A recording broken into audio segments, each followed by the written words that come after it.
नरेंद्र मोदी से बार बार राहुल गांधी हारते हैं, लेकिन सीखते कुछ नहीं है बॉस।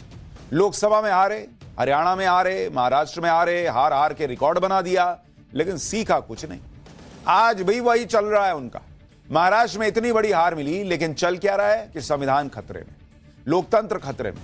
अरे भैया, आपकी पार्टी खतरे में है, बचेगी कि नहीं बचेगी। गांधी परिवार का अस्तित्व खतरे में है कि वो बचेगा कि नहीं बचेगा, लेकिन लहरा रहे हैं संविधान की संविधान खतरे में। ईवीएम हैक हो गई, फिर से शुरू कर दिया। ये लोग इससे आगे बढ़ ही नहीं पाते हैं। आज जब नरेंद्र मोदी जबरदस्त तरीके से संविधान दिवस मना रहे थे, पूरा देश आज के दिन संविधान को नमन कर रहा था, तो राहुल गांधी अपने इकोसिस्टम को बता रहे थे कि संविधान की धज्जियां उड़ाई जा रही। बॉस, कोर्ट के फैसले आपको पसंद नहीं आते, जुडिशरी को आप लोग डेली कोसते रहते हैं, पूरे सिस्टम को आपने बिका हुआ माना हुआ है, मीडिया को आप कुछ समझते नहीं है, चुनावी सिस्टम पर आपको भरोसा नहीं है, ईवीएम पर आपको भरोसा नहीं है। धज्जियां तो आपने उड़ाई हुई हैं। इस देश के हर सिस्टम की धज्जी उड़ा के रख दी आपने, क्योंकि आपके मन के हिसाब से चीजें नहीं चल रही। और फिर ये कहते हैं कि संविधान मोदी खतरे में डाल रहे हैं। फिर कहते हैं कि ईवीएम को मोदी और शाह अपने घर में रखें, हम तो बैलेट से चुनाव चाहते हैं। ये नया इनका शुरू हुआ है कि अब इनको बैलेट पेपर से चुनाव चाहिए। अब तक तो ये बातें दबी जुबान से होती थी, छोटे मोटे नेता करते थे। अब तो खुलकर कांग्रेस अध्यक्ष कह रहे हैं भाई कि ईवीएम को नहीं मानते वो। सोचिए, ये बात उस दिन कह रहे हैं जिस दिन संविधान दिवस है, बैलेट पेपर से चुनाव कराने के लिए आंदोलन करेंगे कह रहे हैं। ये हालत है इनकी। अभी मैंने आपको कल ही बताया था कि ये लोग अभी कर्नाटक में 3 बाइपोल की सीटें जीते हैं भाई। उसके बावजूद कह रहे हैं कि हमको बैलेट पेपर चाहिए।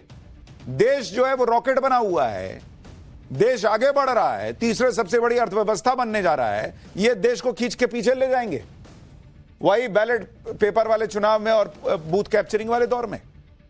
सुनिए आज कांग्रेस अध्यक्ष मल्लिकार्जुन खड़गे ने क्या कहा, फिर आपको बताऊंगा ये सब नया तमाशा आखिर कौन सी बात छुपाने के लिए लोग कर रहे हैं। हमको ईवीएम पीवीएम कुछ नहीं, हमको होना बैलेट पेपर पे वोट बस।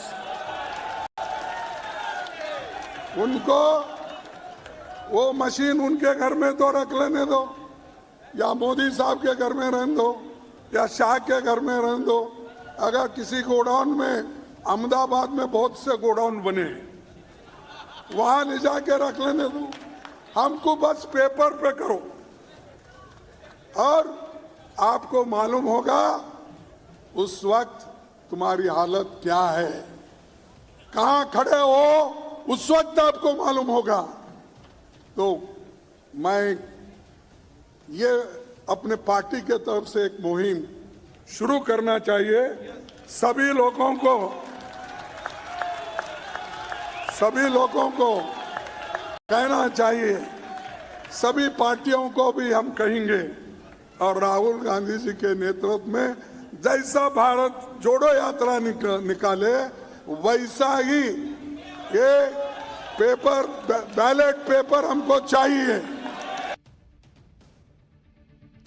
बॉस, एक बात बताइए, ये लोग कहते हैं ईवीएम हैक कर लेते हैं मोदी सरकार।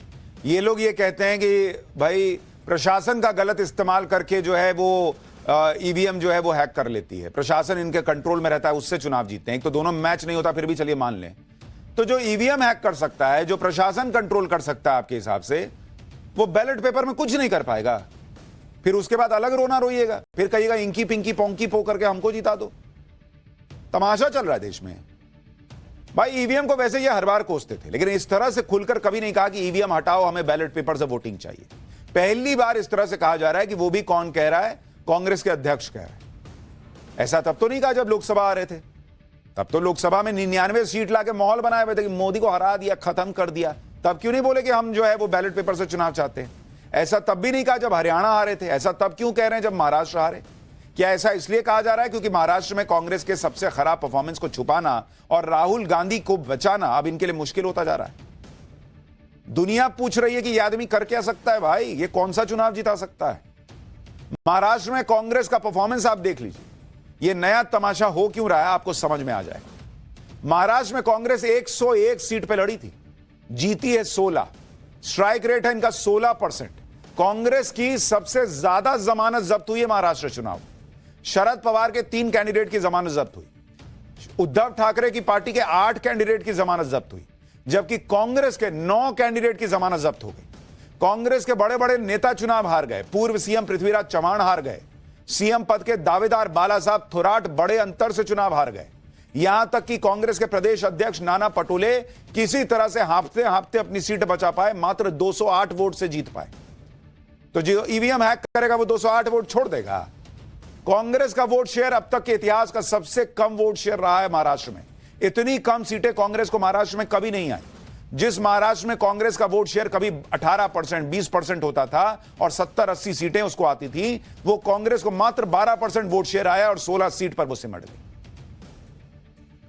इसलिए ये लोग इस तरह की हार को छुपाने के नए बहाने बना रहे हैं, ताकि जो नीचे कार्यकर्ता है वो पलट कर ये ना पूछे कि खड़गे साहब कौन बात का प्रेसिडेंट है, ये इस्तीफा क्यों नहीं देते इतनी गंदी हार के बाद।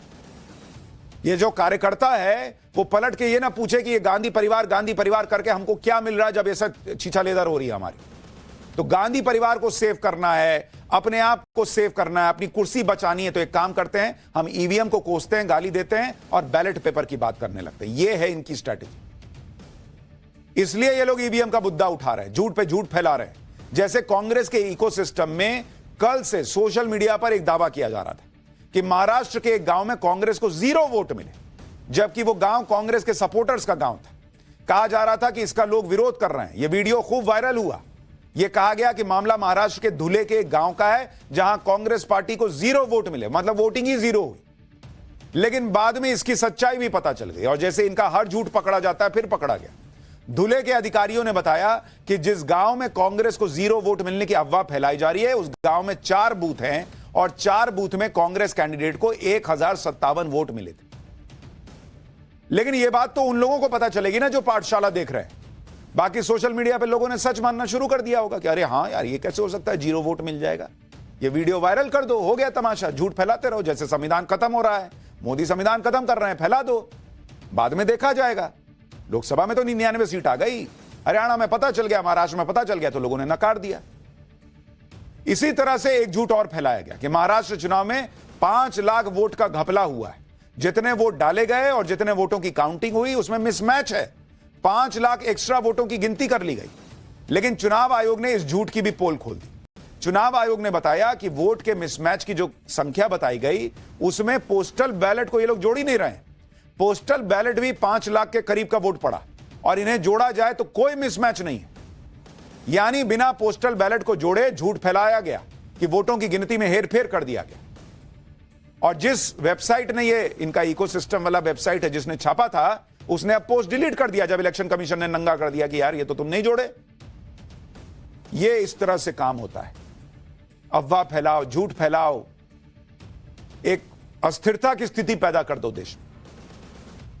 ये सारे झूठ इसलिए फैलाए जा रहे हैं क्योंकि ईवीएम वाली थ्योरी को सही साबित करना है। लेकिन पाठशाला में जो आता है वो सच जानकर जाता है बॉस। एक एक चीज हम रिसर्च करके ढूंढ के आपके लिए इसीलिए लाते हैं ताकि देश सुरक्षित रहे। हराइए ना भाई, मोदी को हराइए, चुनाव लड़िए, मेहनत कीजिए, छुट्टी पे जाना कम कीजिए, जमीन पर उतरना शुरू कीजिए, आसपास के हवाबाजी इकोसिस्टम को खत्म कीजिए, ट्विटर पर अपने आप को राजा मानना बंद कीजिए, चुनाव जीतने लगिएगा। मीडिया को गाली देके होगा, ईवीएम को गाली देके होगा,